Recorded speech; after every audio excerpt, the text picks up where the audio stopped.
Let's talk about Labour's first few months in power. I've got a little organogram here in front of me, Tim, about all the wonderful things that have happened since they came into power.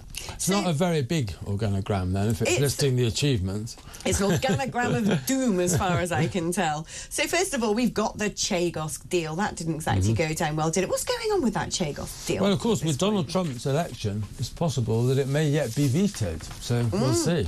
Well, we will see, indeed. But there you go. That's clearly not something that's gone well. Of course, all the public sector pay rises. Don't think that's been particularly popular, unless you are, of course, in the public sector. Particularly the train drivers.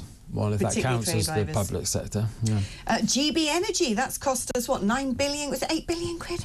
But Ed Miliband's happy. That's the important thing, isn't it? Exactly. He's playing his ukuleles in a wind farm somewhere, delighted at himself. Now, do you know what's interesting, actually? Let's talk about... Starmer's written in the Times today that he's going to counter the NIMBYs when it comes to building. And we know that we need, a lot more new homes. 2 million, is it, he wants to build? I think he should have probably started by now. But he says that there's too much regulation that stands in the way of him doing this. He's also very keen on renationalising a load of railway lines. And it occurs to me that both of those particular policies would be completely inoperable were we still in the EU. A lot of the red tape that Sir Keir Starmer has lambasted today in his little article in the Times is inherited from EU regulation when it comes to environment concerns, great crested newts, tunnels for bats. And similar, of course, when it comes to renationalising railways, something that would be for the birds were it not for having Brexit's dividends. Well, actually, on another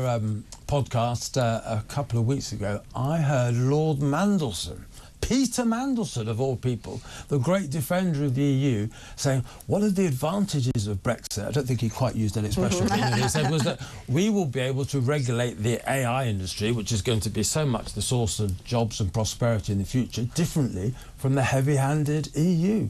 So, yes, you're right. Keir Starmer could benefit from leaving the EU, and even Peter Mandelson, the dark lord of the EU, is beginning to see some benefits. But we probably shouldn't talk too much about it, because better that they don't get too much trouble for actually acknowledging that Brexit does have benefits, because we want them to embrace them. It is ironic, though, isn't it, that the Conservative Party, frankly, did nothing with Brexit. You said in the first hour of this programme, because too many people in the Conservative Party just didn't really believe in it. No. So Boris might have helped get it over the line. I think a lot of that was down to Nigel Farage handing him an election victory on a plate.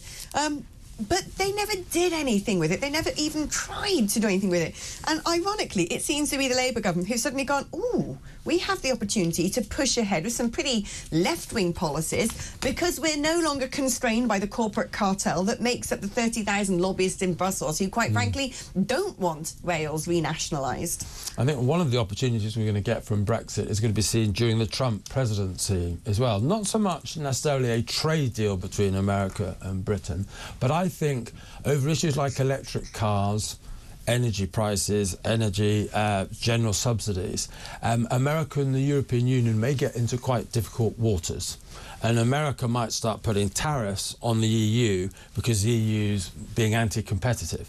Being outside of the EU may mean that Britain doesn't get caught up in that trade war. So there's all sorts of benefits from Brexit, and it hasn't been great. You know, I think we both wanted Brexit to happen. Well, we want someone to do something with it. That would be nice, wouldn't it? It hasn't been, a great thing yet. It's not as good as we hoped it to be, but we were in there for 40 years. It's still really, the divorce is still quite early, and we need to give it time. When you look at the chaos happening across Europe, when you look at the state of the French economy, they're having to impose austerity measures. Michel Barnier fallen on his own sword because these austerity measures tether to the EU's growth pact, ironic name, where France is apparently not allowed such a high debt to GDP ratio.